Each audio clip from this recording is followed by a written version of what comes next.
आज की इस वीडियो में आप लोगों को बताने वाली हूँ फ्रीलांसिंग क्विज 3 के आंसर। क्विज के आंसर बताने से पहले आप लोगों को बताना चाहती हूँ कि मैं यहाँ पर क्विज के जो भी आंसर्स प्रोवाइड आउट कर रही हूँ मेरी अपनी पर्सनल चॉइस है। अगर आप मेरी चॉइस से इत्तेफाक नहीं करते तो आप गिवन ऑप्शन में से अपनी मर्जी का कोई भी ऑप्शन चूज कर सकते हैं और अपने क्विज को परफॉर्म कर सकते हैं। तो चलिए विदाउट वेस्टिंग टाइम अपने क्विज को शुरू करते हैं और फिर मैं एक एक कर इन सबके आंसर्स आपको बताती हूँ। सबसे पहले आपको यहाँ पर बता दूं कि मैं इस क्विज को 29 सितंबर के दिन प्रोवाइड आउट कर रही हूँ। तो आप जब भी किसी क्विज की वीडियो देखें मेक श्योर कीजिए कि वो आपके अपने ही बैच का क्विज हो। हमारा सबसे पहला सवाल है यहाँ पर, सेलर में send a request for milestone based feedback at the end of the project, in the middle of the project, at the beginning of the project, after sending a milestone delivery. आपने बताना है कि जो हमारे पास यहाँ पर हमारा अ, अपना सेलर होता है वो जो है यहाँ पे कब जो है हमारे पास भेज सकता है अपना माइलस्टोन का फीडबैक। ये कहता है कि सेलर में send a request for milestone based feedback, project के एंड के अंदर, प्रोजेक्ट के मिडल में, प्रोजेक्ट के बिगनिंग में, या फिर जब आप माइलस्टोन की डिलीवरी करते हो। At the beginning of the project जो है वो इसका करेक्ट आंसर होना चाहिए, क्योंकि देखो जब हम अपने किसी प्रोजेक्ट को शुरू करते हैं और उस वक्त जो है क्या कहते हैं हम माइलस्टोन के बारे में बात कर लेते हैं अपने क्लाइंट से बिगनिंग में ही, तो क्या होता है कि काम भी आसान होता है और साथ ही साथ जो हमारी चीजें होती हैं यानी कि हमारा जो पेमेंट मैथड होता है वो भी अच्छे से वर्क करता है। जितने जितने माइलस्टोन अचीव करते जाते हैं उतना उतना आपको जो है वो यहाँ पर फायदा होता रहता है कि आपकी पेमेंट आपको मिल जाती है। To get the top rated badge on Upwork, your job success score should be at least 80, at least 85, at least 90 और at least 95। हर एक जो हमारे पास प्लेटफॉर्म है उसके ऊपर हमें जो है वो जॉब सक्सेस रेट देना होता है। तो अपवर्क की बात करें तो 90% जो है वो एटलीस्ट आपके पास होना चाहिए job success rate. The idea of work diary is use for which of the following, fixed price project, hourly, short term या लॉन्ग टर्म। देखो अपने नाम से जाहिर है कि आप जो है वो यहाँ पे क्या बोलते हैं इसको, वर्क डायरी को किसके लिए यूज करते हैं। देखो नॉर्मली हम जो है ना वो इसको अवर्ली प्रोजेक्ट के लिए यूज कर सकते हैं वर्क डायरी को। उससे फायदा क्या होता है कि अवर्ली कंडीशन में मेरे पास जो प्रोजेक्ट्स होते हैं उनको नोट डाउन करके मैं आसानी से रख सकती हूँ। उसमें उसकी क्लैरिटी, फ्लेक्सिबिलिटी, बजट और जितने भी उसके साथ के प्रोजेक्ट्स हैं वो सब मैं क्या करती हूँ, कंप्लीट कर लेती हूँ। Managing your client well to have them work with you for a long period is called client retention, client retention और client contention।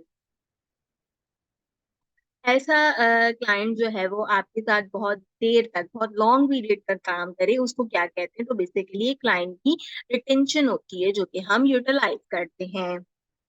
How many membership plans are available to an individual freelancer on Upwork? Only one, two, three और four. तो two इसका correct answer रहेगा। In project catalog when can a freelancer cancel a contract without any effect on the job success score, within 12 hour, 24, after 24 or after 12 our. Project catalogue के अंदर जो है क्या कहते हैं फ्रीलांसर कब कैंसिल कर सकता है आपका जो इफेक्ट, आपका जो कॉन्ट्रैक्ट है जो इससे इफेक्ट नहीं पड़े आपके जॉब स्कोर पे, तो 24 आवर्स के अंदर आप इस काम को जो है वो सर अंजाम दे सकते हो। तो विद इन 24 आवर इसका करेक्ट आंसर रहेगा। On Upwork, you can manage two profile with different skill set using paid profile, freelancer plus account, specialized account और the agency profile। अच्छा अगर हम यहाँ पे देखें कि एक से ज्यादा जो है वो आपने अकाउंट को यूटिलाइजेशन करना है तो वो केस में एजेंसी का प्रोफाइल जो है वो आप यूज कर सकते हो। What is Upwork community? A place where freelancer and client can ask and answer question, a place where freelancer can socialize, a place where freelancer find out outsource employees, a place where freelancer can share their portfolios। ऐसी community जहाँ पे freelancer और client जो है वो आपस में connect हो, ठीक है, उसको हम जो है ये कहते हैं या एक दूसरे के साथ आंसर करें चीजों को, उसको हम जो है वो आपका कम्युनिटी कहते हैं।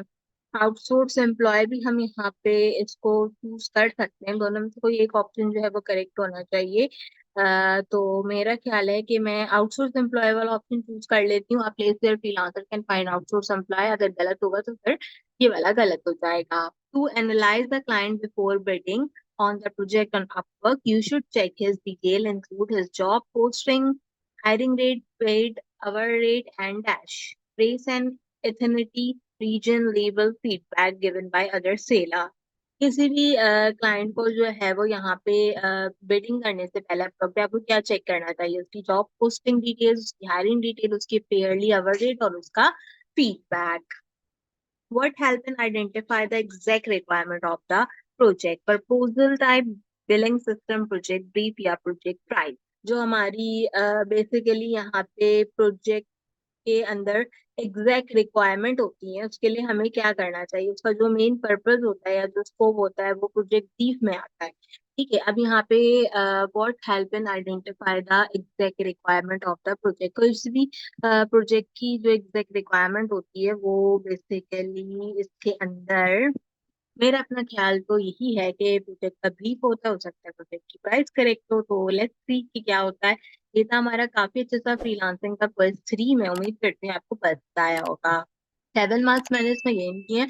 2 क्वेश्चन मैं आपको बता देती हूँ। प्रोजेक्ट ब्रीफ की जगह प्रोजेक्ट प्राइस का करेक्ट आंसर है, और जो पीछे मैंने शुरू में आपका कम्युनिटी का ऑप्शन चूज किया था वो भी करेक्ट था, और एक कोई और सवाल जो था वो यहाँ पे गलत हुआ था। तो इन तीनों सवालों का जो है वो रिजल्ट हमारे पास यहाँ पे अवेलेबल है। अब असल में इसमें प्रॉब्लम क्या होती है कि देखिए मिलती जुलती चीज होती है। अभी जैसे ये सवाल था प्रोजेक्ट ब्रीफ वाला, ठीक है, अभी जो प्रोजेक्ट ब्रीफ वाला सवाल था इसके अंदर प्रोजेक्ट को आपने जो ब्रीफ करना होगा वो अपने प्राइस से थोड़ी देखोगे।